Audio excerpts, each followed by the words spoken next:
ನಮಸ್ಕಾರ ಸ್ನೇಹಿತರೆ, ನಮ್ಮ ಮೋಟಿವೇಶನಲ್ ಸೌರಭ್ ಯೂಟ್ಯೂಬ್ ಚಾನೆಲ್ಗೆ ಸ್ವಾಗತ. ನೀವಿನ್ನೂ ನಮ್ಮ ಚಾನೆಲ್ಗೆ ಹೊಸಬರಾಗಿದ್ದರೆ ಈಗಲೇ ನಮ್ಮ ಚಾನೆಲ್ ಅನ್ನು ತಪ್ಪದೇ ಸಬ್ಸ್ಕ್ರೈಬ್ ಮಾಡಿ ಮತ್ತು ಬೆಲ್ ಬಟನ್ ಅನ್ನು ಕ್ಲಿಕ್ ಮಾಡುವುದನ್ನು ಮರೆಯಬೇಡಿ. ಜೀವನವೆಂಬುದು ಒಂದು ನಿರಂತರವಾದ ಅಲೆದಾಟ.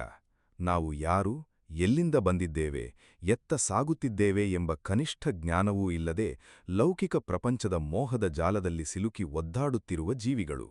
ಸಂಸಾರದ ಸುಖದುಃಖಗಳು, ಮಾನ ಅಪಮಾನಗಳು, ಲಾಭ ನಷ್ಟಗಳ ನಡುವೆ ಸಿಲುಕಿ ನಾವು ಪ್ರತಿಕ್ಷಣವೂ ನಮ್ಮ ಅಸ್ತಿತ್ವಕ್ಕಾಗಿ ಹೋರಾಡುತ್ತಿದ್ದೇವೆ. ಆದರೆ ಈ ಎಲ್ಲಾ ಹೋರಾಟಗಳ ನಡುವೆ ನಮ್ಮನ್ನು ನಾವೇ ಮರೆತುಬಿಡುವ ಒಂದು ದೊಡ್ಡ ಅಪಾಯವಿದೆ. ಅದೇ ಅಹಂಕಾರ. ನಾನು ಎಂಬ ಭಾವನೆ, ನನ್ನಿಂದಲೇ ಎಲ್ಲವೂ ಎಂಬ ಭ್ರಮೆ ಮನುಷ್ಯನನ್ನು ತನಗರಿವಿಲ್ಲದಂತೆಯೇ ಅಂಧಕಾರದ ಕೂಪಕ್ಕೆ ದೂಡುತ್ತದೆ. ಈ ಭ್ರಮೆಯ ಪರದೆಯನ್ನು ಸರಿಸಿ ಆತ್ಮದ ನೈಜ ಬೆಳಕನ್ನು ತೋರ್ಪಡಿಸುವ ಅದ್ಭುತವಾದ ಜ್ಞಾನದ ಭಂಡಾರವೇ ಶ್ರೀಮದ್ ಭಾಗವತದ 8ನೇ ಸ್ಕಂಧ. ಇದು ಕೇವಲ ಪುರಾಣಕಥೆಯಲ್ಲ, ಇದು ಪ್ರತಿಯೊಬ್ಬ ಮನುಷ್ಯನ ಆಂತರಿಕ ಯಾನದ ದಿಕ್ಸೂಚಿ. ನಮ್ಮ ಮನಸ್ಸಿನ ಆಳದಲ್ಲಿ ಹುದುಗಿರುವ ದೌರ್ಬಲ್ಯಗಳನ್ನು, ನಾವು ಎದುರಿಸುವ ಸಂಕಟಗಳನ್ನು ಮತ್ತು ಆ ಸಂಕಟಗಳಿಂದ ಮುಕ್ತಿ ಪಡೆಯಲು ಇರುವ ಏಕೈಕ ಮಾರ್ಗವನ್ನು ಇದು ನಮಗೆ ಅತ್ಯಂತ ಆಳವಾಗಿ ಮನವರಿಕೆ ಮಾಡಿಕೊಡುತ್ತದೆ. ಬದುಕಿನ ಪರಮೋಚ್ಚ ಸತ್ಯವನ್ನು ಅರಿಯಲು ಹೊರಟ ಪ್ರತಿಯೊಬ್ಬ ಸಾಧಕನಿಗೂ ಈ ಜ್ಞಾನವು ಒಂದು ದಾರಿದೀಪವಿದ್ದಂತೆ. ನಮ್ಮ ಬದುಕಿನ ಯಾನವನ್ನು ಒಮ್ಮೆ ಸೂಕ್ಷ್ಮವಾಗಿ ಗಮನಿಸಿ. ನಾವು ನಮ್ಮ ಭೌತಿಕ ಶಕ್ತಿ, ಸಂಪತ್ತು, ಅಧಿಕಾರ ಮತ್ತು ಬಾಂಧವ್ಯಗಳ ಮೇಲೆ ಅಪಾರವಾದ ನಂಬಿಕೆಯನ್ನು ಇಟ್ಟಿರುತ್ತೇವೆ. ನನ್ನ ಕೈಯಲ್ಲಿ ಎಲ್ಲವೂ ಇದೆ, ನನ್ನನ್ನು ರಕ್ಷಿಸಲು ನನ್ನವರಿದ್ದಾರೆ ಎಂಬ ಅತಿಯಾದ ಆತ್ಮವಿಶ್ವಾಸ ನಮ್ಮನ್ನು ಕುರುಡರನ್ನಾಗಿ ಮಾಡುತ್ತದೆ.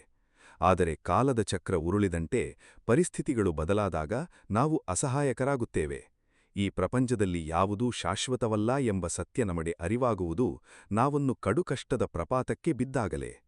ಅಂತಹ ಕಷ್ಟದ ಸಮಯದಲ್ಲಿ ನಮ್ಮ ಭೌತಿಕ ಸಾಮರ್ಥ್ಯಗಳೆಲ್ಲವೂ ಶೂನ್ಯವಾಗುತ್ತವೆ. ಅಂತಹ ಒಂದು ಮಹತ್ತರವಾದ ಸನ್ನಿವೇಶವನ್ನು ನಮಗೆ ಪರಿಚಯಿಸುವುದೇ ಗಜೇಂದ್ರನ ಚರಿತ್ರೆ.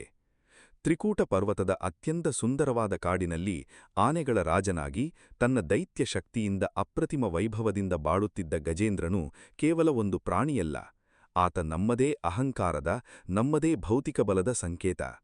ನಾವು ಸಹ ಬದುಕಿನ ಸುಖದ ಸುಪ್ಪತ್ತಿಗೆಯಲ್ಲಿ ತೇಲುತ್ತಿರುವಾಗ ನಮ್ಮ ಸುತ್ತಲಿನ ಪ್ರಪಂಚವನ್ನು ಮರೆತುಬಿಡುತ್ತೇವೆ. ನಮ್ಮ ಶಕ್ತಿಯೇ ಸರ್ವಶ್ರೇಷ್ಠವೆಂದು ಬೀಗುತ್ತೇವೆ. ಆದರೆ ಕಾಲದ ಗರ್ಭದಲ್ಲಿ ಅಡಗಿರುವ ಅದೃಶ್ಯ ಅಪಾಯವೊಂದು ನಮಗಾಗಿ ಕಾಯುತ್ತಿರುತ್ತದೆ ಎಂಬ ಅರಿವು ನಮಗಿರುವುದಿಲ್ಲ. ಗಜೇಂದ್ರನು ತನ್ನ ಪರಿವಾರದೊಂದಿಗೆ, ಹೆಣ್ಣಾನೆಗಳು ಮತ್ತು ಮರಿಗಳೊಂದಿಗೆ ಆನಂದವಾಗಿ ವಿಹರಿಸುತ್ತಾ ದಾಹವನ್ನು ತೀರಿಸಿಕೊಳ್ಳಲು ಒಂದು ವಿಶಾಲವಾದ ಸರೋವರಕ್ಕೆ ಇಳಿಯುತ್ತಾನೆ. ಆ ಸರೋವರದ ತಂಪಾದ ನೀರು, ಸುಂದರವಾದ ಕಮಲಗಳು ಆತನ ಆನಂದವನ್ನು ಇಮ್ಮಡಿಗೊಳಿಸುತ್ತವೆ. ಆತ ತನ್ನ ಸೊಂಡಿಲಿನಿಂದ ನೀರನ್ನು ಚಿಮ್ಮಿಸುತ್ತಾ ಅಹಂಕಾರದಿಂದ, ಮದದಿಂದ ಜಲಕ್ರೀಡೆಯಲ್ಲಿ ತೊಡಗುತ್ತಾನೆ. ಆದರೆ ಅದೇ ಸರೋವರದ ಆಳದಲ್ಲಿ ಒಂದು ಕ್ರೂರವಾದ ಮೊಸಳೆ ಅಡಗಿ ಕುಳಿತಿರುತ್ತದೆ. ಅದು ಹಠಾತ್ತಾಗಿ ಬಂದು ಗಜೇಂದ್ರನ ಕಾಲನ್ನು ಗಟ್ಟಿಯಾಗಿ ಕಚ್ಚಿಹಿಡಿಯುತ್ತದೆ. ಇಲ್ಲಿ ಸರೋವರವು ನಮ್ಮ ಈ ಭೌತಿಕ ಸಂಸಾರ ಪ್ರಪಂಚಕ್ಕೆ ಹೋಲಿಕೆಯಾದರೆ, ಮೊಸಳೆಯೂ ನಮ್ಮನ್ನು ಕಾಡುವ ಕರ್ಮಬಂಧನ ಮತ್ತು ಕಾಲದ ಸಂಕೇತವಾಗಿದೆ. ಸುಖದ ಸರೋವರದಲ್ಲಿ ನಾವು ಮುಳುಗಿರುವಾಗಲೇ ಕಷ್ಟವೆಂಬ ಮೊಸಳೆ ನಮ್ಮನ್ನು ಹಿಡಿದು ಎಳೆಯಲಾರಂಭಿಸುತ್ತದೆ. ಗಜೇಂದ್ರನು ತನ್ನ ದೈತ್ಯ ಶಕ್ತಿಯನ್ನು ಬಳಸಿ ಮೊಸಳೆಯಿಂದ ಬಿಡಿಸಿಕೊಳ್ಳಲು ಸರ್ವ ಪ್ರಯತ್ನವನ್ನೂ ಮಾಡುತ್ತಾನೆ. ತನ್ನ ಬಲದ ಮೇರೆ ಆತನಿಗೆ ಅಷ್ಟೊಂದು ಭರವಸೆಯಿರುತ್ತದೆ. ತನ್ನ ಪರಿವಾರದ ಆನೆಗಳು ಬಂದು ನನ್ನನ್ನು ರಕ್ಷಿಸುತ್ತವೆ ಎಂದು ಆತ ನಂಬಿರುತ್ತಾನೆ. ಆದರೆ ನೀರಿನೊಳಗೆ ಮೊಸಳೆಯ ಶಕ್ತಿ ಹೆಚ್ಚು, ನೀರಿನ ಹೊರಗೆ ಆನೆಯ ಶಕ್ತಿ ಹೆಚ್ಚು. ಕಾಲದ ಆಟದಲ್ಲಿ ಪರಿಸ್ಥಿತಿ ತಲೆಕೆಳಗಾದಾಗ ನಮ್ಮ ಇಡೀ ಸಾಮರ್ಥ್ಯವೇ ನಿರುಪಯುಕ್ತವಾಗುತ್ತದೆ. ವರ್ಷಗಳ ಕಾಲ ಈ ಭೀಕರ ಹೋರಾಟ ನಡೆಯುತ್ತದೆ. ದಿನಗಳು ಕಳೆದ ಹೋದಂತೆ ಗಜೇಂದ್ರನ ಶಕ್ತಿ ಕುಂದದೊರುತ್ತದೆ. ಆದರೆ ನೀರಿನಲ್ಲಿಯೇ ಇರುವ ಮೊಸಳೆಯ ಬಲ ಹೆಚ್ಚಾಗುತ್ತಾ ಹೋಗುತ್ತದೆ. ಗಜೇಂದ್ರನ ರಕ್ಷಣೆಗೆ ಬಂದ ಹೆಣ್ಣಾನೆಗಳು, ಮರಿಗಳು ಮತ್ತು ಆತನ ಆಪ್ತ ಪರಿವಾರದ ಆನೆಗಳು ಆತನ ಸ್ಥಿತಿಯನ್ನು ನೋಡಿ ಅಸಹಾಯಕರಾಗಿ ನಿಲ್ಲುತ್ತವೆ. ಅವು ಅಳುತ್ತಾ, ಕಿರುಚುತ್ತಾ ಕಡೆಗೆ ಗಜೇಂದ್ರನನ್ನು ಒಂಟಿಯಾಗಿ ಬಿಟ್ಟು ದಂಡೆಯನ್ನೇರಿ ಹೊರಟು ಹೋಗುತ್ತವೆ. ಇದು ಬದುಕಿನ ಅತ್ಯಂತ ಕಟು ಸತ್ಯ. ನಮ್ಮ ಕಷ್ಟದ ಕಾಲದಲ್ಲಿ, ನಮ್ಮ ಶಕ್ತಿ ಉಡುಗದಾಗ, ನಾವು ನನ್ನವರು ಎಂದು ನಂಬಿದ ಜಗತ್ತು ನಮ್ಮಿಂದ ದೂರ ಸರಿಯುತ್ತದೆ. ಯಾರೂ ನಮ್ಮ ರಕ್ಷಣೆಗೆ ಬರುವುದಿಲ್ಲ. ಮನುಷ್ಯನು ಹುಟ್ಟುವಾಗಲೂ ಒಂಟಿ, ಸಾಯುವಾಗಲೂ ಒಂಟಿ, ತನ್ನ ಕರ್ಮದ ಫಲವನ್ನು ಉಣ್ಣುವಾಗಲೂ ಒಂಟಿ. ಈ ಒಂಟಿತನದ ಅರಿವು ಮೂಡಿದಾಗ, ಅಹಂಕಾರದ ಕೊನೆಯ ಕಣವೂ ಕರಗಿ ಹೋದಾಗ ಮಾತ್ರ ಮನುಷ್ಯನಲ್ಲಿ ನಿಜವಾದ ಜ್ಞಾನೋದಯವಾಗುತ್ತದೆ. ಗಜೇಂದ್ರನಿಗೆ ತನ್ನ ಇಷ್ಟು ದಿನದ ಭೌತಿಕ ಬಲ, ಹೆಮ್ಮೆ, ಪರಿವಾರ ಎಲ್ಲವೂ ವ್ಯರ್ಥವೆಂದು ತಿಳಿದಾಗ ಆತನ ಮನಸ್ಸು ತೀವ್ರವಾದ ವೈರಾಗ್ಯವನ್ನು ತಳೆಯುತ್ತದೆ. ತನಗೆ ತಾನೇ ರಕ್ಷಕನಾಗಲು ಸಾಧ್ಯವಿಲ್ಲ ಎಂಬ ಪರಮಸತ್ಯ ಆತನಿಗೆ ಮನವರಿಕೆಯಾಗುತ್ತದೆ. ಅಹಂಕಾರವು ಸಂಪೂರ್ಣವಾಗಿ ನಾಶವಾದ ಆ ಕ್ಷಣದಲ್ಲಿ ಗಜೇಂದ್ರನು ತನ್ನ ಸೊಂಡಿಲನ್ನು ಮೇಲೆತ್ತಿ ಅಲ್ಲೇ ಇದ್ದ ಒಂದು ಕಮಲದ ಹೂವನ್ನು ಭಗವಂತನಿಗೆ ಅರ್ಪಿಸುತ್ತಾ ಅನನ್ಯ ಭಾವದಿಂದ ಕರೆಯುತ್ತಾನೆ. ಆತ ಯಾವುದೇ ನಿರ್ದಿಷ್ಟ ಹೆಸರಿನಿಂದ ಭಗವಂತನನ್ನು ಕರೆಯುವುದಿಲ್ಲ. ಈ ಜಗತ್ತಿನ ಸೃಷ್ಟಿ, ಸ್ಥಿತಿ, ಲಯಗಳಿಗೆ ಕಾರಣನಾದ, ಸರ್ವವ್ಯಾಪಿಯಾದ, ಇಡೀ ಬ್ರಹ್ಮಾಂಡದ ಒಡೆಯನಾದ ಆ ಪರಮಪುರುಷನು ನನ್ನನ್ನು ಕಾಪಾಡಲಿ ಎಂದು ಆರ್ದ್ರತೆಯಿಂದ ಪ್ರಾರ್ಥಿಸುತ್ತಾನೆ. ಈ ಪ್ರಾರ್ಥನೆಯೂ ಕೇವಲ ಶಬ್ದಗಳಲ್ಲ, ಇದು ಆತ್ಮದ ಆರ್ತನಾದ. ತನ್ನನ್ನು ತಾನು ಸಂಪೂರ್ಣವಾಗಿ ಭಗವಂತನ ಪಾದಾರವಿಂದಗಳಿಗೆ ಒಪ್ಪಿಸುವ ಶರಣಾಗತಿಯ ಪರಮಾವಧಿ. ಶರಣಾಗತಿ ಎಂದರೆ ಸೋಲೊಪ್ಪಿಕೊಳ್ಳುವುದಲ್ಲ, ಬದಲಿಗೆ ನಮ್ಮ ಅಹಂಕಾರವನ್ನು ಕರಗಿಸಿ ನಮಗಿಂತ ಮಿಗಿಲಾದ ಒಂದು ದಿವ್ಯ ಶಕ್ತಿಯ ಚೈತನ್ಯವನ್ನು ಒಪ್ಪಿಕೊಳ್ಳುವುದು. ನಾವು ಯಾವಾಗ ನಾನು ಎಂಬುದನ್ನು ಬಿಟ್ಟು ನೀನು ಎಂದು ಭಗವಂತನನ್ನು ಆಶ್ರಯಿಸುತ್ತೇವೋ ಆಗ ಭಗವಂತನ ಕೃಪೆ ಹರಿಯಲಾರಂಭಿಸುತ್ತದೆ. ಗಜೇಂದ್ರನ ಈ ಆರ್ತಕರೆಯನ್ನು ಕೇಳಿದ ತಕ್ಷಣ ವೈಕುಂಠದಲ್ಲಿದ್ದ ಶ್ರೀಮನ್ನಾರಾಯಣನು ಲಕ್ಷ್ಮೀದೇವಿಯನ್ನು ಕರೆಯದೆ ಗರುಡ ವಾಹನವೆನೇರಿ ಅತ್ಯಂತ ವೇಗವಾಗಿ ಧಾವಿಸಿ ಬರುತ್ತಾನೆ. ಭಗವಂತನು ಭಕ್ತನ ಕಷ್ಟಕ್ಕೆ ಸ್ಪಂದಿಸುವ ವೇಗ ಎಂತಹದು ಎಂದರೆ ಆತನಿಗೆ ತನ್ನ ಆಯುಧವಾದ ಸುದರ್ಶನ ಚಕ್ರವನ್ನು ಪ್ರಯೋಗಿಸಿ ಆ ಕ್ರೂರ ಮೊಸಳೆಯನ್ನು ಸೀಳಿ ಗಜೇಂದ್ರನನ್ನು ಮುಕ್ತಗೊಳಿಸಲು ಕ್ಷಣಕಾಲವೂ ಬೇಕಾಗುವುದಿಲ್ಲ. ಭಗವಂತನು ಗಜೇಂದ್ರನಿಗೆ ಕೇವಲ ದೈಹಿಕ ಮುಕ್ತಿಯನ್ನು ನೀಡಲಿಲ್ಲ, ಬದಲಿಗೆ ಆತನಿಗೆ ಸಾರೂಪ್ಯ ಮುಕ್ತಿಯನ್ನು ದಯಪಾಲಿಸುತ್ತಾನೆ. ಇಲ್ಲಿ ಮೊಸಳೆಯೂ ಸಹ ಪೂರ್ವಜನ್ಮದ ಶಾಪದಿಂದ ಮುಕ್ತಿ ಪಡೆದು ಗಂಧರ್ವನಾಗಿ ಮಾರ್ಪಡುತ್ತದೆ. ಈ ಇಡೀ ಪ್ರಸಂಗವು ನಮಗೆ ಕಲಿಸುವ ಪಾಠವೇನೆಂದರೆ ಕಷ್ಟಗಳು ನಮ್ಮನ್ನು ನಾಶ ಮಾಡಲು ಬರುವುದಿಲ್ಲ, ಬದಲಿಗೆ ನಮ್ಮಲ್ಲಿರುವ ಅಹಂಕಾರವನ್ನು ನಾಶಮಾಡಿ ನಮ್ಮನ್ನು ಭಗವಂತನ ಕಡೆಗೆ ತಿರುಗಿಸಲು ಬರುತ್ತವೆ. ಬದುಕಿನಲ್ಲಿ ಎಷ್ಟೇ ದೊಡ್ಡ ಸಂಕಟಗಳು ಬಂದರೂ ನಾವು ಇರುವ ಪರಿಸ್ಥಿತಿಯಲ್ಲಿ ನಮ್ಮ ಕೈಲಾದ ಹೋರಾಟವನ್ನು ಮಾಡಿ ಕಡೆಗೆ ಆ ದಿವ್ಯ ಚೈತನ್ಯಕ್ಕೆ ಶರಣಾದರೆ ಜಯ ನಿಶ್ಚಿತ. ಬದುಕಿನ ನಿಜವಾದ ವಿಜಯವಿರುವುದು ಅಹಂಕಾರದ ನಾಶದಲ್ಲಿ ಮತ್ತು ಭಗವಂತನ ಶರಣಾಗತಿಯಲ್ಲಿ. ನಮ್ಮ ಆಂತರಿಕ ಹೋರಾಟಗಳ ಸರೋವರದಲ್ಲಿ ನಾವು ಸಾಗಬೇಕಾದ ಮುಂದಿನ ಹಾದಿ ಇನ್ನಷ್ಟು ಗಹನವಾದದ್ದು. ಬದುಕಿನ ಹಾದಿಯಲ್ಲಿ ಶರಣಾಗತಿಯ ಮಹತ್ವವನ್ನು ಅರಿತ ನಂತರ ನಮ್ಮ ಮುಂದೆ ಬರುವುದು ನಿರಂತರವಾದ ಕರ್ಮದ ಪ್ರಪಂಚ. ನಮ್ಮ ಮನಸ್ಸು ಒಂದು ದೊಡ್ಡ ಸಮುದ್ರವಿದ್ದಂತೆ. ಆ ಸಮುದ್ರದ ಆಳದಲ್ಲಿ ಒಳ್ಳೆಯ ಆಲೋಚನೆಗಳೂ ಇವೆ, ಕೆಟ್ಟ ಆಲೋಚನೆಗಳೂ ಇವೆ. ನಮ್ಮ ಒಳಗೆ ದೈವಿಕ ಗುಣಗಳೂ ಇವೆ, ಆಸುರಿ ಗುಣಗಳೂ ಇವೆ. ಇವೆರಡರ ನಡುವೆ ನಡೆಯುವ ನಿರಂತರ ಹೋರಾಟವೇ ಜೀವನ. ಈ ಹೋರಾಟವನ್ನು ಅತ್ಯಂತ ಮಾರ್ಮಿಕವಾಗಿ, ಸಾಂಕೇತಿಕವಾಗಿ ನಿರೂಪಿಸುವ ಕಥನವೇ ಸಮುದ್ರಮಥನದ ಮಹಾಪ್ರಸಂಗ. ದೇವತೆಗಳು ಮತ್ತು ಅಸುರರು ಸೇರಿ ಅಮೃತಕ್ಕಾಗಿ ಕ್ಷೀರಸಮುದ್ರವನ್ನು ಮಥಿಸಿದ ಈ ಘಟನೆಯು ಪ್ರತಿಯೊಬ್ಬ ಮನುಷ್ಯನ ದೈನಂದಿನ ಜೀವನದ ಆಂತರಿಕ ಹೋರಾಟದ ಪ್ರತಿಬಿಂಬವಾಗಿದೆ. ನಮ್ಮ ಬದುಕಿನಲ್ಲಿ ನಾವು ಬಯಸುವ ಯಶಸ್ಸು, ನೆಮ್ಮದಿ, ಜ್ಞಾನ ಎಂಬ ಅಮೃತವನ್ನು ಪಡೆಯಬೇಕಾದರೆ ನಾವು ನಮ್ಮ ಮನಸ್ಸನ್ನು ಮಥಿಸಬೇಕಾಗುತ್ತದೆ, ಕಷ್ಟಗಳ ಸಾಗರವನ್ನು ಕಡೆಯಬೇಕಾಗುತ್ತದೆ. ಈ ಪ್ರಕ್ರಿಯೆಯು ಸುಲಭವಾದದಲ್ಲ. ಇದಕ್ಕೆ ಅಪಾರವಾದ ಧೈರ್ಯ, ಸಹನೆ ಮತ್ತು ನಿಸ್ವಾರ್ಥ ಭಾವನೆ ಅತ್ಯಗತ್ಯ. ದೇವತೆಗಳು ಒಮ್ಮೆ ದುರ್ವಾಸ ಮಹರ್ಷಿಗಳ ಶಾಪದಿಂದಾಗಿ ತಮ್ಮ ಸಂಪೂರ್ಣ ಐಶ್ವರ್ಯ, ಶಕ್ತಿ ಮತ್ತು ತೇಜಸ್ಸನ್ನು ಕಳೆದುಕೊಂಡು ದರಿದ್ರರಾಗುತ್ತಾರೆ. ಅಸುರರ ಕಾಟ ಹೆಚ್ಚಾಗುತ್ತದೆ. ತಮ್ಮ ಅಸ್ತಿತ್ವವೇ ಅಪಾಯದಲ್ಲಿದ್ದಾಗ ಅವರು ಭಗವಂತನ ಮೊರೆ ಹೋಗುತ್ತಾರೆ. ಆಗ ಭಗವಂತನು ಅವರಿಗೊಂದು ಉಪಾಯವನ್ನು ನೀಡುತ್ತಾನೆ. ನೀವು ಅಸುರರೊಂದಿಗೆ ಸಂಧಾನ ಮಾಡಿಕೊಂಡು ಮಂದರ ಪರ್ವತವನ್ನು ಕಡಗೋಲನ್ನಾಗಿ, ವಾಸುಕಿ ಸರ್ಪವನ್ನು ಹೆಜ್ಜೇಣನ್ನಾಗಿ ಮಾಡಿಕೊಂಡು ಸಮುದ್ರವನ್ನು ಮಥಿಸಿ ಅದರಿಂದ ಬರುವ ಅಮೃತವನ್ನು ಕುಡಿದು ಅಮರರಾಗಿ ಎಂದು ತಿಳಿಸುತ್ತಾನೆ. ಇಲ್ಲಿ ಅತ್ಯಂತ ಪ್ರಮುಖವಾದ ಒಳನೋಟವೊಂದಿದೆ.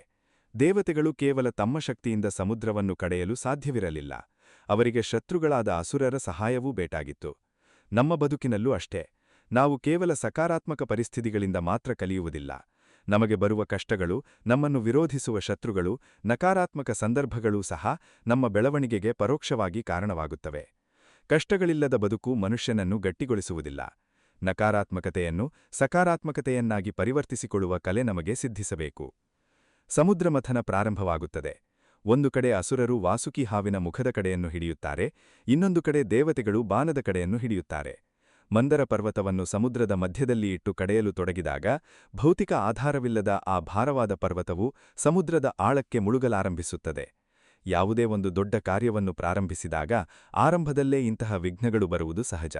ಆಧಾರವಿಲ್ಲದ ಪ್ರಯತ್ನಗಳು ಅರ್ಧದಲ್ಲೇ ಕುಸಿದು ಬೀಳುತ್ತವೆ. ಆಗ ಭಗವಂತನು ತಾನೇ ಸ್ವತಃ ದೈತ್ಯಾಕಾರದ ಕೂರ್ಮ ಅಂದರೆ ಆಮೆ ರೂಪವನ್ನು ತಳೆದು ಸಮುದ್ರದ ತಳ ಸೇರಿ ತನ್ನ ಬೆನ್ನಿನ ಮೇಲೆ ಆ ಮಂದರ ಪರ್ವತವನ್ನು ಹೊತ್ತು ನಿಲ್ಲುತ್ತಾನೆ. ಈ ಕೂರ್ಮಾವತಾರವು ನಮಗೆ ಕಲಿಸುವ ಪಾಠವೇನೆಂದರೆ ನಮ್ಮ ಬದುಕಿನ ಸಾಧನೆಗೆ ಭಗವಂತನ ಆಧಾರ, ಅಚಲವಾದ ತಾಳ್ಮೆ ಮತ್ತು ಸ್ಥಿರತೆ ಅತ್ಯಗತ್ಯ. ಆಮೆಯು ಹೇಗೆ ತನ್ನ ಅವಯವಗಳನ್ನು ಒಳಗೆಳೆದುಕೊಂಡು ಬಾಹ್ಯ ಪ್ರಪಂಚದ ಆಘಾತಗಳಿಗೆ ತುತ್ತಾಗದೆ ಸ್ಥಿರವಾಗಿರುತ್ತದೆಯೋ ಹಾಗೆಯೇ ನಮ್ಮ ಮನಸ್ಸು ಕೂಡ ಇಂದ್ರಿಯ ನಿಗ್ರಹವನ್ನು ಹೊಂದಿ ಭಗವಂತನ ಮೇಲೆ ಭರವಸೆಯಿಟ್ಟು ಸ್ಥಿರವಾಗಿ ನಿಲ್ಲಬೇಕು. ಮಥನವು ತೀವ್ರಗೊಳ್ಳುತ್ತಿದ್ದಂತೆ ವಾಸುಕಿ ಹಾವಿನ ಮುಖದಿಂದ ಹೊರಬಂದ ಉಸಿರಾಟದ ಉರಿ ಮತ್ತು ವಿಷದ ಹೊಗೆ ಅಸುರರನ್ನು ಜರ್ಜರಿತರನ್ನಾಗಿ ಮಾಡುತ್ತದೆ. ಮತ್ತೊಂದು ಕಡೆ ಸಮುದ್ರದ ಆಳದಿಂದ ಮೊದಲು ಬಂದದ್ದು ಅಮೃತವಲ್ಲ, ಬದಲಾಗಿ ಇಡೀ ಬ್ರಹ್ಮಾಂಡವನ್ನೇ ಸುಟ್ಟು ಭಸ್ಮ ಮಾಡಬಲ್ಲ ಭೀಕರವಾದ ಹಾಲಾಹಲ ಎಂಬ ವಿಷ. ಇದು ಬದುಕಿನ ಅತ್ಯಂತ ದೊಡ್ಡ ವಾಸ್ತವ. ನಾವು ಯಾವುದೇ ಜ್ಞಾನದ ಸಾಧನೆಯ ಹಾದಿಗೆ ಇಳಿದಾಗ ಮೊದಲು ನಮಗೆ ಸಿಗುವುದು ಸಿಹಿಯಲ್ಲ, ಬದಲಾಗಿ ನಮ್ಮ ಒಳಗಿರುವ ಕೆಟ್ಟ ಆಲೋಚನೆಗಳು, ಕ್ರೋಧ, ಮತ್ಸರ, ಹತಾಶೆ ಎಂಬ ವಿಷ ಹೊರಬರಲಾರಂಭಿಸುತ್ತದೆ. ಸಮಾಜದಲ್ಲಿ ಒಳ್ಳೆಯ ಕೆಲಸ ಮಾಡಲು ಹೋದಾಗಲೂ ಮೊದಲು ಟೀಕೆಗಳು, ನಿಂದನೆಗಳು, ಅಪವಾದಗಳೆಂಬ ವಿಷವೇ ನಮಗೆ ಎದುರಾಗುತ್ತದೆ. ಈ ವಿಷವನ್ನು ಕಂಡು ಹೆದರಿ ಓಡಿಹೋದರೆ ಅಮೃತವನ್ನು ಪಡೆಯಲು ಸಾಧ್ಯವಿಲ್ಲ. ಆ ವಿಷವನ್ನು ಯಾರು ಜೀರ್ಣಿಸಿಕೊಳ್ಳಬಲ್ಲರೋ ಅವರೇ ಮಹಾಪುರುಷರು. ಜಗತ್ತನ್ನು ಆ ವಿಷದ ಜ್ವಾಲೆಯಿಂದ ರಕ್ಷಿಸಲು ದೇವಾನುದೇವತೆಗಳು ಪರಮಶಿವನ ಮೊರೆ ಹೋಗುತ್ತಾರೆ. ಆ ಕರುಣಾಮಯಿ ಮಹಾದೇವನು ಲೋಕಕಲ್ಯಾಣಕ್ಕಾಗಿ ಆ ಭೀಕರ ಹಾಲಾಹಲ ವಿಷವನ್ನು ತಾನೇ ಸ್ವತಃ ಕುಡಿದು ಅದನ್ನು ತನ್ನ ಗಂಟಲಲ್ಲೇ ಇಟ್ಟುಕೊಂಡು ನೀಲಕಂಠನಾಗುತ್ತಾನೆ.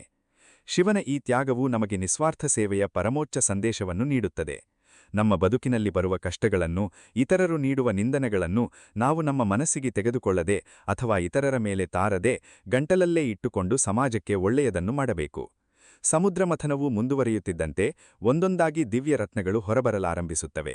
ಕಾಮಧೇನು, ಉಚ್ಚೈಶ್ರವಸ್ಸು ಎಂಬ ಕುದುರೆ, ಐರಾವತ ಆನೆ, ಕೌಸ್ತುಭಮಣಿ, ಕಲ್ಪವೃಕ್ಷ ಮತ್ತು ಸಾಕ್ಷಾತ್ ಮಹಾಲಕ್ಷ್ಮೀದೇವಿ ಸಮುದ್ರದಿಂದ ಪ್ರಕಟಲಾಗುತ್ತಾಳೆ.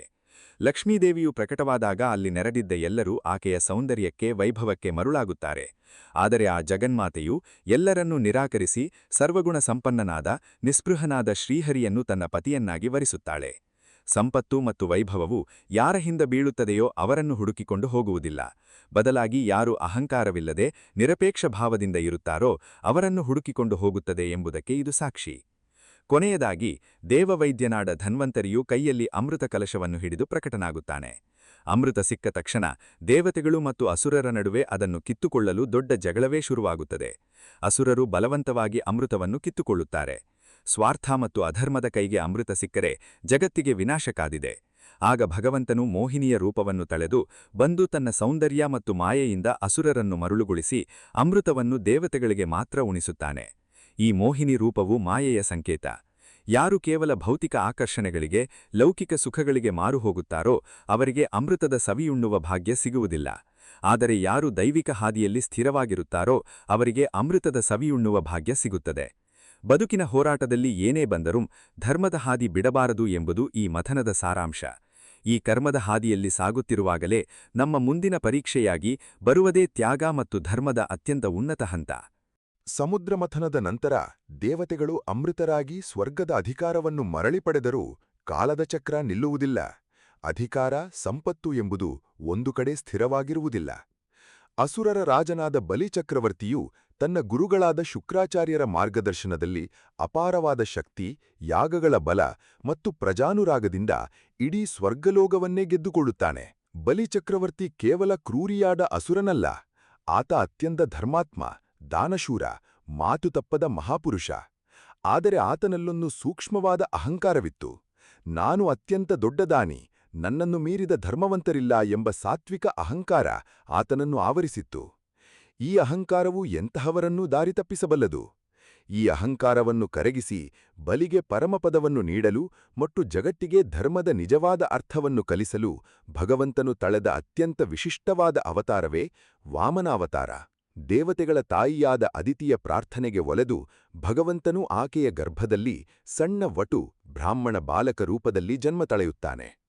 ಬಲಿಚಕ್ರವರ್ತಿಯು ನರ್ಮದಾ ನದಿಯ ತೀರದಲ್ಲಿ ಭವ್ಯವಾದ 100ನೇ ಅಶ್ವಮೇಧ ಯಾಗವನ್ನು ಮಾಡುತ್ತಿರುವಾಗ ಬಾಲಕ ವಾಮನನು ಅಲ್ಲಿಗೆ ಆಗಮಿಸುತ್ತಾನೆ.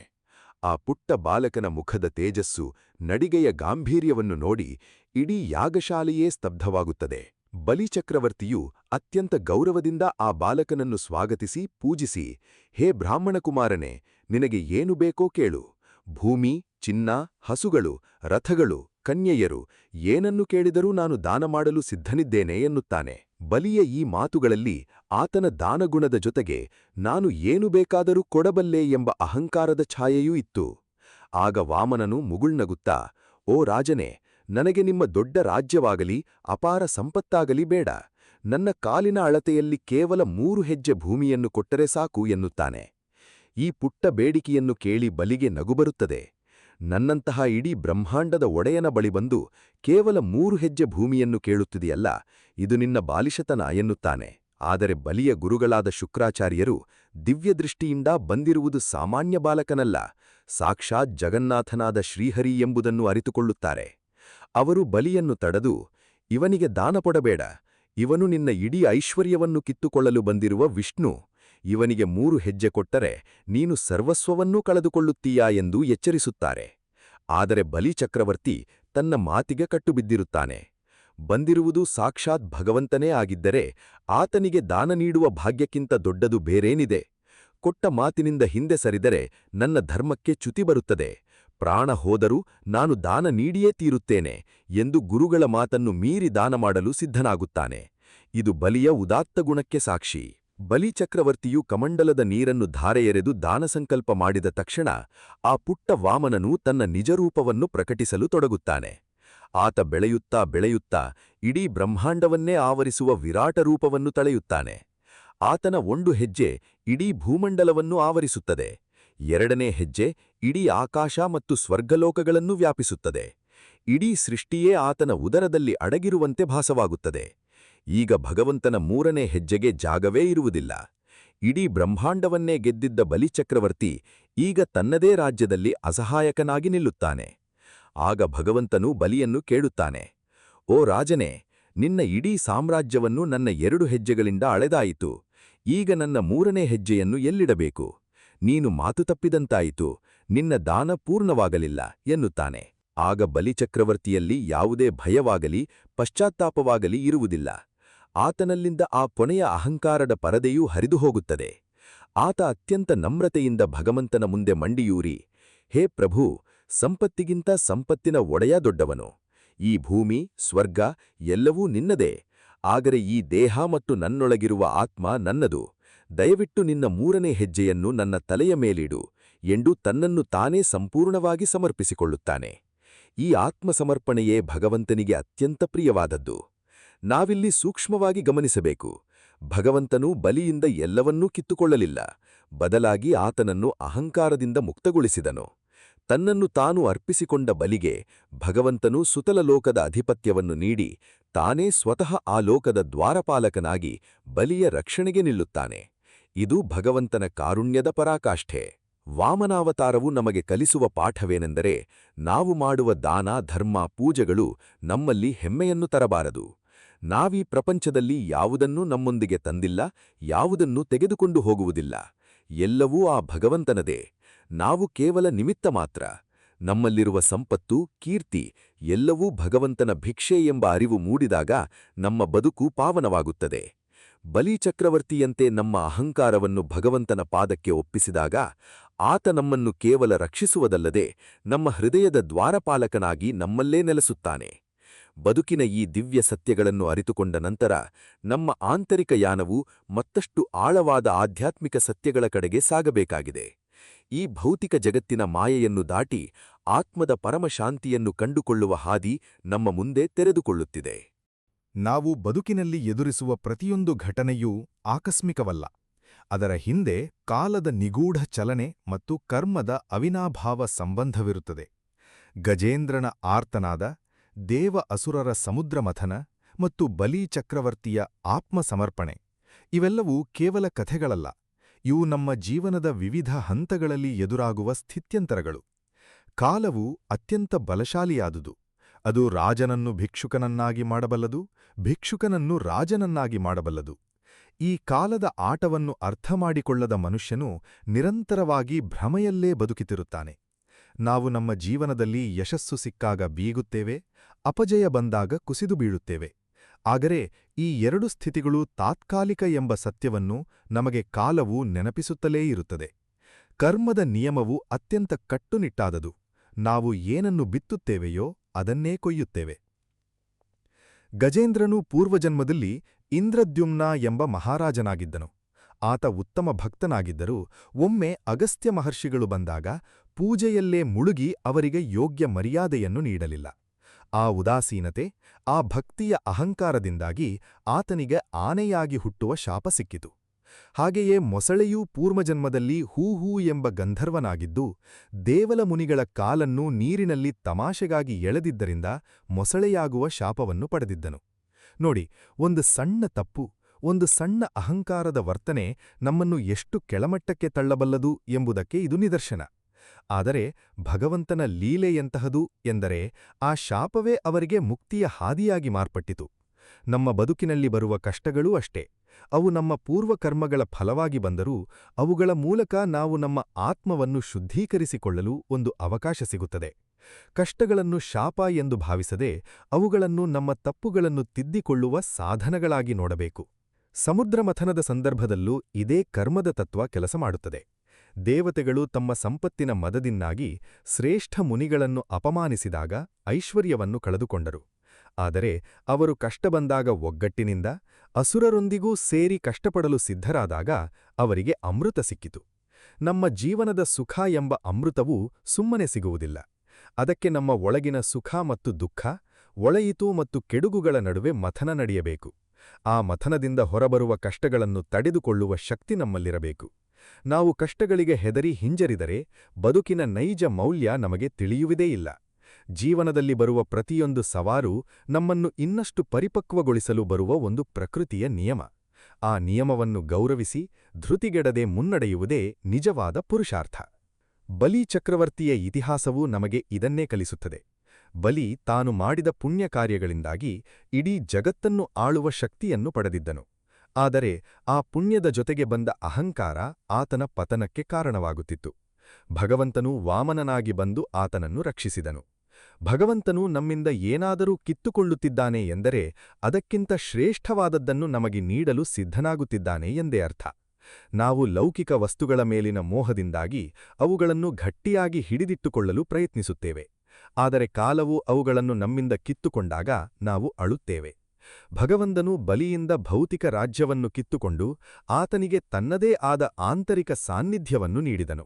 ಲೌಕಿಕ ನಷ್ಟಗಳು ಆಧ್ಯಾತ್ಮಿಕ ಲಾಭಗಳಿಗೆ ದಾರಿಯಾಗಬಹುದು ಎಂಬ ಸತ್ಯವನ್ನು ನಾವು ಅರ್ಥಮಾಡಿಕೊಳ್ಳಬೇಕು. ಬದುಕಿನ ಈ ನಿಗೂಢ ಹಾದಿಯಲ್ಲಿ ನಾವು ಸಾಗುತ್ತಿರುವಾಗ ನಮ್ಮ ಸುತ್ತಲಿನ ಜಗತ್ತನ್ನು ನೋಡುವ ದೃಷ್ಟಿಕೋನ ಬದಲಾಗಬೇಕು. ಯಾವುದೂ ಶಾಶ್ವತವಲ್ಲದ ಈ ಜಗತ್ತಿನಲ್ಲಿ ನಾವು ಯಾವುದಕ್ಕಾಗಿ ಇಷ್ಟೊಂದು ಹೋರಾಡುತ್ತಿದ್ದೇವೆ? ಯಾವುದಕ್ಕಾಗಿ ಅಹಂಕಾರ ಪಡುತ್ತಿದ್ದೇವೆ? ನಮ್ಮ ಆಸ್ತಿ, ಅಂತಸ್ತು, ರೂಪ, ಯೌವನ ಎಲ್ಲವೂ ಕಾಲದ ಪ್ರವಾಹದಲ್ಲಿ ಕೊಚ್ಚಿ ಹೋಗುವ ಮರಳಿನ ಅರಮನೆಗಳಿದ್ದಂತೆ. ಈ ಸತ್ಯದ ಅರಿವು ಮೂಡಿದಾಗ ಮನುಷ್ಯನಲ್ಲಿ ಒಂದು ಅದ್ಭುತವಾದ ಆಂತರಿಕ ಶಾಂತಿ ನೆಲೆಸುತ್ತದೆ. ಆ ಶಾಂತಿಯೇ ಆತನನ್ನು ಮುಂದಿನ ಉನ್ನತ ಸ್ಥಿತಿಗೆ ಕೊಂಡೊಯ್ಯುತ್ತದೆ. ಬದುಕಿನ ಏರಿಳಿತಗಳನ್ನು ಸಮಚಿತ್ತದಿಂದ ಸ್ವೀಕರಿಸುವ ಸ್ಥಿತಪ್ರಜ್ಞತೆ ನಮ್ಮದಾಗಬೇಕು. ಕಷ್ಟದಲ್ಲಿ ಕುಗ್ಗದೆ, ಸುಖದಲ್ಲಿ ಉಬ್ಬದೆ, ಎಲ್ಲವನ್ನೂ ಆ ದಿವ್ಯ ಚೈತನ್ಯದ ಲೀಲೆ ಎಂದು ಭಾವಿಸಿ ಬದುಕು ನಡೆಸುವುದೇ ನಿಜವಾದ ಜ್ಞಾನ. ಕಾಲವು ನಿರಂತರವಾಗಿ ಚಲಿಸುತ್ತಿದೆ. ನಮ್ಮ ಆಯುಷ್ಯದ ಪ್ರತಿಯೊಂದು ಕ್ಷಣವೂ ಕರಗುತ್ತಿದೆ. ಈ ಕರಗುತ್ತಿರುವ ಸಮಯದಲ್ಲಿ ನಾವು ಕೇವಲ ಭೌತಿಕ ಸುಖಗಳ ಬೆನ್ನತ್ತಿ ಹೋದರೆ ಕಡೆಗೆ ಗಜೇಂದ್ರನಂತೆ ಅಸಹಾಯಕರಾಗಬೇಕಾಗುತ್ತದೆ. ಅದಕ್ಕೆ ಮುನ್ನವೇ ನಮ್ಮ ಒಳಗಣ್ಣನ್ನು ಜಾಗೃತಗೊಳಿಸಿಕೊಳ್ಳಬೇಕು. ನಮ್ಮ ಕರ್ಮಗಳನ್ನು ಧರ್ಮದ ಹಾದಿಯಲ್ಲಿ ನಡೆಸಿ ಬದುಕಿನ ಪರಮಗುರಿಯನ್ನು ತಲುಪಲು ಸಿದ್ಧರಾಗಬೇಕು. ಈ ಜಾಗೃತಿಯೇ ನಮ್ಮನ್ನು ಬದುಕಿನ ಸಾರ್ಥಕತೆಯ ಕಡೆ ಮುನ್ನಡೆಸುತ್ತದೆ. ಆಧ್ಯಾತ್ಮಿಕ ಬದುಕು ಎಂದರೆ ಎಲ್ಲವನ್ನೂ ಬಿಟ್ಟು ಕಾಡಿಗೆ ಹೋಗುವುದಲ್ಲ. ಇದ್ದ ಜಾಗದಲ್ಲೇ ಇದ್ದುಕೊಂಡು ನಮ್ಮ ಕರ್ತವ್ಯಗಳನ್ನು ನಿಷ್ಠೆಯಿಂದ ನಿರ್ವಹಿಸುತ್ತಾ ಆಂತರಿಕವಾಗಿ ನಿರ್ಲಿಪ್ತತೆಯನ್ನು ಬೆಳೆಸಿಕೊಳ್ಳುವುದು. ಶ್ರೀಮದ್ ಭಾಗವತದ ಈ 8ನೇ ಸ್ಕಂಧದ ಕಥೆಗಳು ನಮಗೆ ಕಲಿಸುವ ಪ್ರಮುಖ ಪಾಠವೆಂದರೆ ಅಚಲವಾದ ನಂಬಿಕೆ ಅಥವಾ ಶ್ರದ್ಧೆ ಮತ್ತು ಒಳಗಿನ ಮೌಲ್ಯಗಳ ಜಾಗೃತಿ. ಗಜೇಂದ್ರನಿಗೆ ಭಗವಂತನ ಮೇಲಿದ್ದ ನಂಬಿಕೆ, ಬಲಿಚಕ್ರವರ್ತಿಗೆ ತನ್ನ ಧರ್ಮದ ಮೇಲಿದ್ದ ನಿಷ್ಠೆ, ಇವು ನಮ್ಮ ಬದುಕಿಗೆ ಅತ್ಯಗತ್ಯವಾದ ಗುಣಗಳು. ನಂಬಿಕೆಯಿಲ್ಲದ ಬದುಕು ಸುಕ್ಕಾದ ಎಲೆಯಂತೆ, ಗಾಳಿ ಬಂದತ್ತೆಲ್ಲ ಹಾರಿಹೋಗುತ್ತದೆ.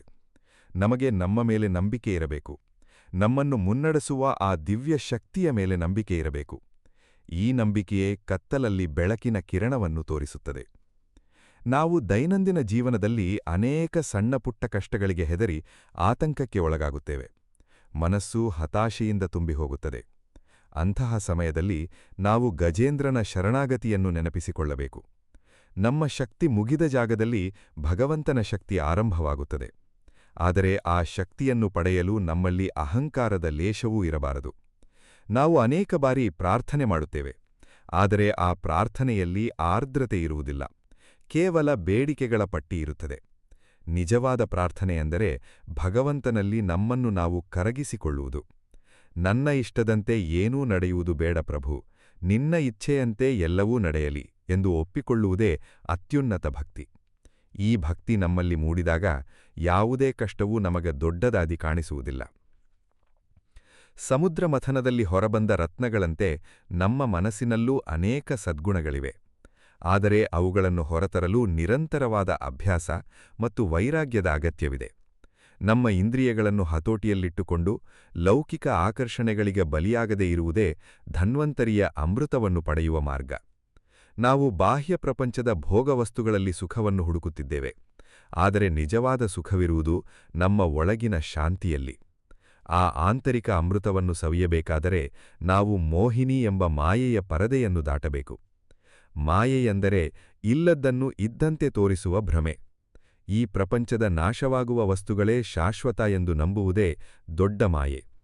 ಈ ಮಾಯೆಯನ್ನು ಜ್ಞಾನದ ಕತ್ತರಿಯಿಂದ ಕತ್ತರಿಸಿದಾಗ ಮಾತ್ರ ಸತ್ಯದ ದರ್ಶನವಾಗುತ್ತದೆ. ಬಲಿಚಕ್ರವರ್ತಿಯ ತ್ಯಾಗವು ನಮಗೆ ಕೊಡುವುದನ್ನು ಕಲಿಸುತ್ತದೆ. ತನಗಿದ್ದ ಎಲ್ಲವನ್ನೂ ಭಗವಂತನಿಗೆ ನೀಡಿದ ನಂತರವೂ ಆತ ದರಿದ್ರನಾಗಲಿಲ್ಲ. ಬದಲಿಗೆ ಇಡೀ ಬ್ರಹ್ಮಾಂಡದ ಒಡೆಯನನ್ನೇ ತನ್ನ ಭೃತ್ಯನನ್ನಾಗಿ ಮಾಡಿಕೊಂಡನು. ನಾವು ಇತರರಿಗೆ ಕೊಡುವುದರಿಂದ ನಮ್ಮ ಸಂಪತ್ತು ಕಡಿಮೆಯಾಗುವುದಿಲ್ಲ, ಬದಲಿಗೆ ನಮ್ಮ ಆತ್ಮದ ವಿಸ್ತಾರ ಹೆಚ್ಚಾಗುತ್ತದೆ. ಸ್ವಾರ್ಥದಿಂದ ಕೇವಲ ನನಗೆ ಬೇಕು ಎಂದು ಕೂಡಿಡುವವನು ಎಂದಿಗೂ ತೃಪ್ತನಾಗಲಾರನು. ಆದರೆ ನನ್ನಿಂದ ಇತರರಿಗೆ ಏನು ಸಾಧ್ಯ ಎಂದು ಯೋಚಿಸುವವನ ಬದುಕು ಸಾರ್ಥಕವಾಗುತ್ತದೆ. ತ್ಯಾಗದಲ್ಲಿರುವ ಆನಂದ ಭೋಗದಲ್ಲಿಲ್ಲ. ನಮ್ಮ ಸಮಯ, ನಮ್ಮ ಜ್ಞಾನ, ನಮ್ಮ ಪ್ರೀತಿಯನ್ನು ಸಮಾಜಕ್ಕೆ ಧಾರೆ ಎರೆಯುವುದೇ ನಿಜವಾದ ಮಾನವ ಧರ್ಮ.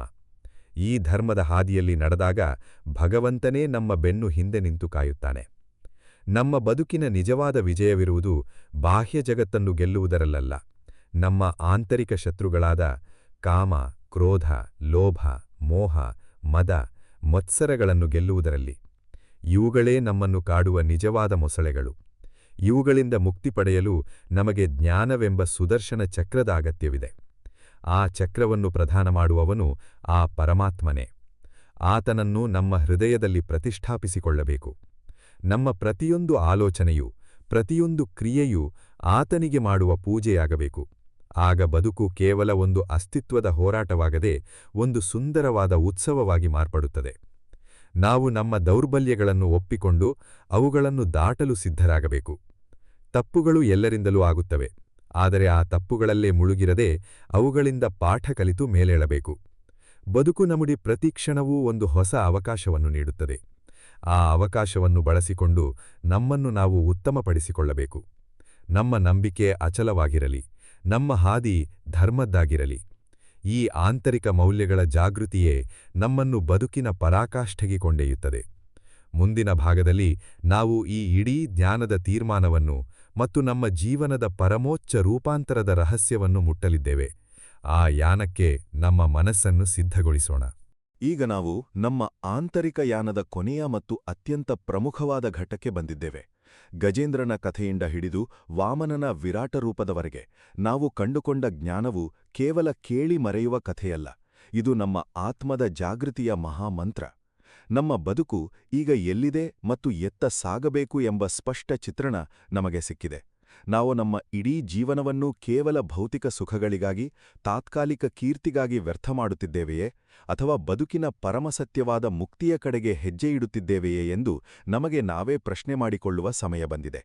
ಈ ಪ್ರಶ್ನೆಯೇ ನಮ್ಮ ಪರಮ ರೂಪಾಂತರಕ್ಕೆ ನಾಂದಿ ಹಾಡುತ್ತದೆ. ನಿಜವಾದ ರೂಪಾಂತರವೆಂದರೆ ನಮ್ಮ ದೇಹದ ಬದಲಾವಣೆಯಲ್ಲ, ನಮ್ಮ ಆಲೋಚನಾ ಶೈಲಿಯ ಬದಲಾವಣೆ. ನಮ್ಮಲ್ಲಿರುವ ಅಹಂಕಾರದ ಕೋಟೆಯನ್ನು ಧ್ವಂಸ ಮಾಡಿ ಪ್ರೀತಿ, ಕರುಣೆ, ಶರಣಾಗತಿ ಮತ್ತು ತ್ಯಾಗದ ಹೊಸ ಪ್ರಪಂಚವನ್ನು ನಮ್ಮೊಳಗೆ ಸೃಷ್ಟಿಸಿಕೊಳ್ಳುವುದು. ಗಜೇಂದ್ರನು ತನ್ನ ಇಡೀ ಶಕ್ತಿ ಉಡುಗಿದಾಗ ಪಡೆದ ಜ್ಞಾನವನ್ನು ನಾವು ನಮ್ಮ ಬದುಕಿನ ಆರೋಗ್ಯ, ಯೌವನ ಮತ್ತು ಶಕ್ತಿ ಇರುವಾಗಲೇ ಪಡೆದುಕೊಳ್ಳಬೇಕು. ಕಷ್ಟ ಬಂದಾಗ ಮಾತ್ರ ದೇವರನ್ನು ನೆನೆಯುವುದು ಭಕ್ತಿಯಲ್ಲ, ಸುಖದ ದಿನಗಳಲ್ಲೂ ಆತನ ಕಾರುಣ್ಯವನ್ನು ಸ್ಮರಿಸುತ್ತಾ ಹೆಮ್ಮೆಯಿಲ್ಲದೆ ಬದುಕುವುದು ನಿಜವಾದ ಸಾಧನೆ. ನಮ್ಮ ಬದುಕಿನ ಪ್ರತಿಯೊಂದು ಉಸಿರು ಆತನ ಭಿಕ್ಷೆ ಎಂಬ ಅರಿವು ಮೂಡಿದಾಗ ನಮ್ಮಲ್ಲಿ ಕೃತಜ್ಞತಾ ಭಾವ ಮೂಡುತ್ತದೆ. ಆ ಕೃತಜ್ಞತೆಯೇ ಆಧ್ಯಾತ್ಮಿಕತೆಯ ಮೊದಲ ಮೆಟ್ಟಿಲು. ನಮ್ಮ ಮನಸ್ಸಿನ ಸಾಗರವನ್ನು ಮಥಿಸುವಾಗ ಬರುವ ಕಷ್ಟಗಳೆಂಬ ಹಾಲಾಹಲ ವಿಷವನ್ನು ಕಂಡು ನಾವು ಎಂದಿಗೂ ಧೃತಿಗೆಡಬಾರದು. ಜಗತ್ತಿನಲ್ಲಿ ನಮ್ಮನ್ನು ನಿಂದಿಸುವವರು, ನಮ್ಮ ಕಾಲನ್ನು ಎಳೆಯುವವರೂ ಇರಬಹುದು. ಆದರೆ ಪರಮಶಿವನಂತೆ ಆ ನಿಂದನೆಗಳನ್ನು ಪ್ರೀತಿಯಿಂದ ಜೀರ್ಣಿಸಿಕೊಂಡು ಲೋಕಕ್ಕೆ ಒಳ್ಳೆಯದನ್ನೇ ಮಾಡಬೇಕು. ನಮ್ಮನ್ನು ದ್ವೇಷಿಸುವವರಿಗೂ ನಾವು ಪ್ರೀತಿಯನ್ನೇ ನೀಡಬೇಕು. ದ್ವೇಷವನ್ನು ದ್ವೇಷದಿಂದ ಗೆಲ್ಲಲು ಸಾಧ್ಯವಿಲ್ಲ, ಅದನ್ನು ಕೇವಲ ಪ್ರೀತಿಯಿಂದ ಮಾತ್ರ ಗೆಲ್ಲಲು ಸಾಧ್ಯ. ನಮ್ಮೊಳಗಿರುವ ದೈವಿಕ ಗುಣಗಳನ್ನು ಜಾಗೃತಗೊಳಿಸಿ ಅಸುರಿ ಗುಣಗಳಾದ ಸ್ವಾರ್ಥ ಮತ್ತು ಕ್ರೌರ್ಯವನ್ನು ನಾಶ ಮಾಡಬೇಕು. ಆಗ ನಮ್ಮ ಬದುಕೆ ಒಂದು ಅಮೃತ ಕಲಶವಾಗುತ್ತದೆ. ಆ ಅಮೃತದ ಸವಿಯನ್ನು ನಾವು ಉಂಡು ನಮ್ಮ ಸುತ್ತಲಿನ ಸಮಾಜಕ್ಕೂ ಉಣಿಸಬೇಕು. ಬಲಿ ಚಕ್ರವರ್ತಿಯಂತೆ ನಮ್ಮಲ್ಲಿರುವ ಸರ್ವಸ್ವವನ್ನೂ ಭಗವಂತನಿಗೆ ಸಮರ್ಪಿಸಲು ನಾವು ಸಿದ್ಧರಿರಬೇಕು. ನಮ್ಮ ಜ್ಞಾನ, ನಮ್ಮ ಸಂಪತ್ತು, ನಮ್ಮ ಅಹಂಕಾರ ಎಲ್ಲವನ್ನೂ ಆತನ ಪಾದಗಳಿಗೆ ಒಪ್ಪಿಸಿದಾಗ ನಾವು ಕಳೆದುಕೊಳ್ಳುವುದು ಏನನ್ನೂ ಇಲ್ಲ, ಬದಲಿಗೆ ಭಗವಂತನನ್ನೇ ನಮ್ಮವನನ್ನಾಗಿ ಮಾಡಿಕೊಳ್ಳುತ್ತೇವೆ. ಶರಣಾಗತಿಯಲ್ಲಿ ಸಿಗುವ ನೆಮ್ಮದಿ, ಸ್ವಾತಂತ್ರ್ಯ ಬೇರೆಲ್ಲೂ ಸಿಗುವುದಿಲ್ಲ. ನಾನು ಎಂಬ ಭಾರವನ್ನು ಇಳಿಸಿ ಆತನ ಹೆಗಲಿಗೆ ಹಾಕಿದಾಗ ಬದುಕಿನ ಪಯಣ ಅತ್ಯಂತ ಹಗುರವಾಗುತ್ತದೆ. ಆತ ನಮ್ಮನ್ನು ಹೇಗೆ ನಡೆಸುತ್ತಾನೋ ಹಾಗೆ ನಡೆಯಲು ಸಿದ್ಧರಿರಬೇಕು. ಈ ಅಚಲವಾದ ವಿಶ್ವಾಸವೇ ನಮ್ಮನ್ನು ಭವಸಾಗರದಿಂದ ದಾಟಿಸುತ್ತದೆ. ಸ್ನೇಹಿತರೆ, ಬದುಕು ಅತ್ಯಂತ ಸುಂದರವಾದುದ್ದು ಮತ್ತು ಅಮೂಲ್ಯವಾದುದ್ದು.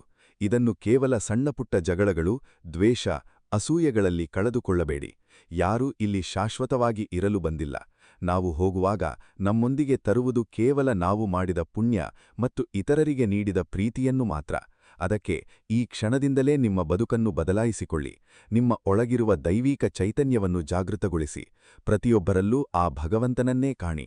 ನಿಮ್ಮ ಕರ್ತವ್ಯಗಳನ್ನು ಪ್ರಾಮಾಣಿಕವಾಗಿ ಮಾಡಿ ಫಲವನ್ನು ಆತನಿಗೆ ಬಿಟ್ಟುಬಿಡಿ. ಇದೇ ಭಗವದ್ಗೀತೆಯ ಸಾರ. ಇದೇ ಶ್ರೀಮದ್ ಭಾಗವತದ ಸಂದೇಶ.